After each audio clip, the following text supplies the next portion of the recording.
Anacostia can kill some of the clock and pick up little chunks of yardage. 3rd down and 7 for the Indians. Gibson rolling to his right, under pressure, gets the pass away, complete. Cross the 50, inside the 40, the 30, inside the 20, the 15, the 10, the 5. And did he make it in? They're saying yes, touchdown Anacostia. Number 84, Andre Thomas, with a never-say-die attitude, rumbles into the end zone to draw the Indians to a 6-6 tie with Anacostia from 62 yards out. And that is a man that won a touchdown. He refused to go down. He refused to be tackled. And I'll tell you something, big number 84, we talked about him before from Anacostia, 84, we're talking about Thomas, Andre Thomas, and he looks much bigger than 210 pounds, and he certainly carried himself that time larger than 210 pounds. What we notice or begin to see is that the passes from Gibson have become sharper, crisper, as Dave said earlier, and they've been on time. The receivers have been able to hold on to the ball, and just in this case, the receiver was on his way for a touchdown. And head coach Willie Stewart is going to call the TO with 10:03 left in the 3rd period as they discuss the situation on how they will execute the 2-point conversion attempt. I mean, this is going to be really important here because the way the defenses have been holding one another, you know, this is a big play right here. So it's not, you know, crazy for the coach to take a timeout because neither one of these offenses have scored up until this point. So you want to make sure this play is good. And, Coach, let me say this real quick, that Thomas, like you said, he looks a lot bigger than the 210 they've got him listed at. But that man took out a referee, carried players down the field. And, again, we talked about Stewart earlier and the way he was firing up the entire ball club. It's plays like that by individuals who not just want to win, but who are determined not to lose that can mean the difference between a victory or a loss.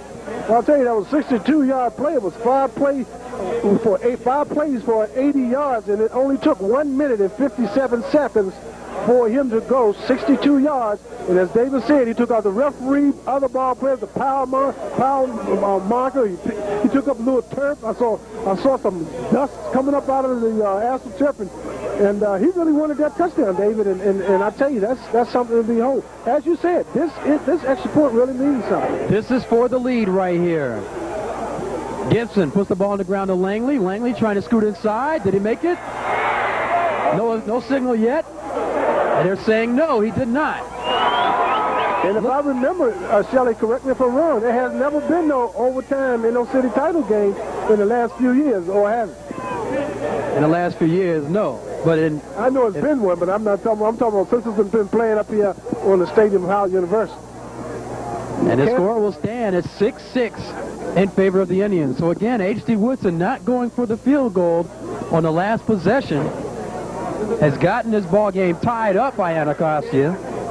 And that puts a new outlook on the game as far as strategy is concerned, David. Well, you're quite right, Shelley. And, you know, you had mentioned earlier that with the run-and-shoot offense that Anacostia has, they can score in a hurry. And when you mentioned that earlier, I was thinking to myself, well, man, they haven't done anything all game. I don't know how much it's going to do now, but you had hit on it. You alluded to it a few minutes ago. Anacostia has that quick strike capability, and you're exactly right. Coach Martin has been talking about how HD seems like they've been playing not to lose. Now, they've got to play to win. They've got to attack things. They've got to run those quick slants, those screens, maybe a little misdirection, get this ball out there. And one more thing about Thomas, number 84 for Anacostia, and that touchdown, I mean, he ran. The pass wasn't a long pass. He ran a long way. He wasn't barn burning down the field. I mean, folk caught him at about the 15-yard line. He was just determined to carry folk in. So, again, I mean, that's what you call sheer determination because the man, I mean, they caught him at about the 15-yard line. Andre Thomas is one of the leading receivers in this area, averaging just over 14 points per reception. David, he reminds me, because of his size and his strength, reminds me of one of your former teammates, Melvin Tootin, now up in Syracuse. Yeah, used to play for Wilson. But they moved Big Tootin from tight end to offensive tackle because he's eating all his sandwiches up there. And Tootin just shot up to almost 280 pounds. So. Well, you know, it's real cold up in Syracuse, Coach. You can't hang out like you're like exercising. Maybe he was stuck inside eating. Here's the ensuing kickoff. It's a short kick, fielded at the 22-yard line. This is Spade on the return for the Warriors, trying to turn a near corner. Cuts back inside, still on his feet, and is finally forced out of bounds at about the 32-yard line, where HD will take over 1st and 10 after a 9-yard return with 9:54 left here in the 3rd period. I think from here on in we're going to see a different ball game. I think these two teams here are no longer going to play to lose, to protect their lead, but they're going to play to win then. You're going to see a totally different type of offense in terms of how they're going to attack the particular defenses. because what we're going to have now is that somebody has to win this game. A 6-6 tie, that's equal to nothing. So I think things are going to change now. So the Warriors, with their Washington Post top 20 ranking now in jeopardy, they are currently ranked number 14 coming into this ball game, find themselves tied up with their East Division rivals, the Anacostia Indians, at 6 apiece here in the fourth quail. This is Harrison on the carry for HD, and again, the Anacostia defense is not allowing the run. It's a short gain, and maybe even be no gain on the play. It'll be 2nd down and 10. And, Coach, you know, it's human nature. As much as we would like to say that we should all give 100% every play, no matter if you're up by 30 or down by 30, the reality of it is that's not the case. Now, we saw in that kickoff return that Spate was running like a man possessed. We hadn't seen HD necessarily playing that way on offense since they've had that lead. But now things have changed. It's an 0-0 ball game for all intents and purposes. 2nd down and 10 for the Warriors. This is Mercer on the bootleg. Gets a pass away, and it's incomplete. He had he had Dawkins open on the far side. He had at least the 1st down and more. And then a bag of chips. And Shelley, that's the second pass that I didn't mean to cut you off there. That's the second pass that Dawkins has dropped now in successive drives. And, hey, you know, the game's tied now, championships on the line. Those drop balls, you can do that in practice. You can't do that here in this championship game. You certainly can't, David. And I'll tell you something. Those are 2 big drops because that was the 1st down and the other one was possibly a touchdown. So the thing is, you're going to have to keep that in the back of mind also that was a working play. And we're going to see that again. It was a pressure situation for Dawkins. As you may recall, he played on the junior high championship team last year. Mercer looking to go for all the marbles. He's got a man downfield, and it's picked off by Anacostia. Coming up with the INT for the Indians is number 42, Wayne Doody.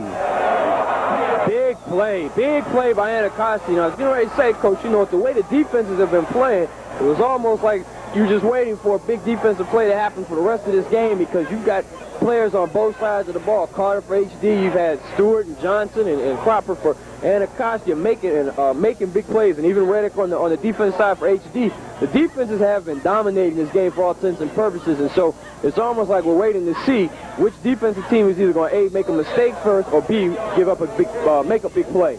It'll be 1st down and 10 for the Indians from their own 27-yard line.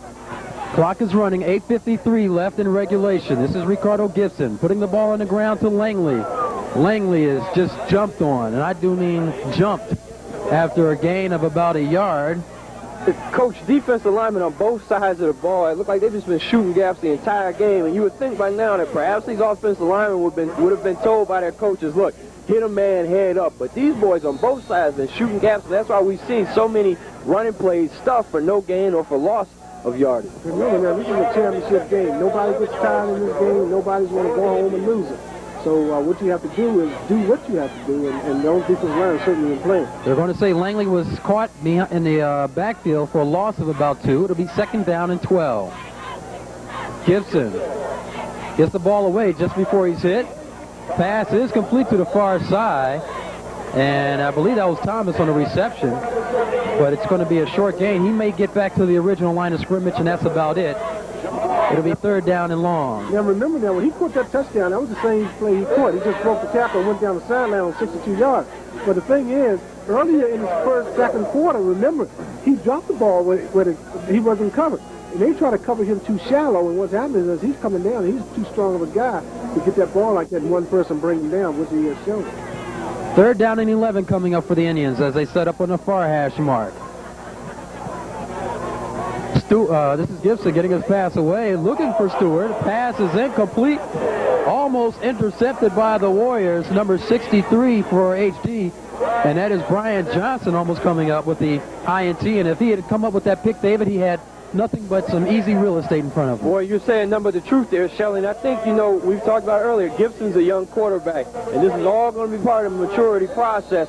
And what we've seen here is a young quarterback, high-pressure situation, trying to force a play where there wasn't one. And he'll learn, I'm sure Coach Stewart's going to let him know, look, son, you can't force that. And by the time he becomes a senior with seen these types of situations, I'm sure he won't make plays like that in the future. I'll tell you something also that, now, Coach hadn't called a timeout just now. People say, well, why did you call a timeout? Why don't you just let him punch the ball? But remember that, he's down, they have him down inside the 20-yard line. He's make a punt, if they can get any kind of field position on this play, they got a great opportunity to come back and score. So they just don't want to get the ball down there and run anything back. He has a plan right now that he's doing, and it's either going to do two things. They're going to get up to go at the kick and block it, or they're going to set up a return. But he want to make sure everybody know their assignments, and that's one reason why he called timeout. We remind our viewers that at the conclusion of today's ball game, we will be selecting the most valuable player from the winning school, at which time we will be rewarding them with a WKYS KISS T-shirt, courtesy of 93.9 WKYS. So we ask FM. Yeah, there you go. So we ask our viewers to pay close attention. Pay attention. Pay attention. Pay attention. Let me tell you something. See if you would select the same person that we try to select here from our press box on the Howard University campus, Green Stadium, home of the Mighty Bison. 11-0. 11-0 going to the show. Hey, you know there ain't no party like an HU party. I do realize that. All right, long as you know. Yeah, I thought you knew. Ask somebody. They didn't invite us to the pep rally, David. Yeah, I wonder why. Fourth down punting situation coming up for the Indians. This is Mathis, and I don't mean Johnny.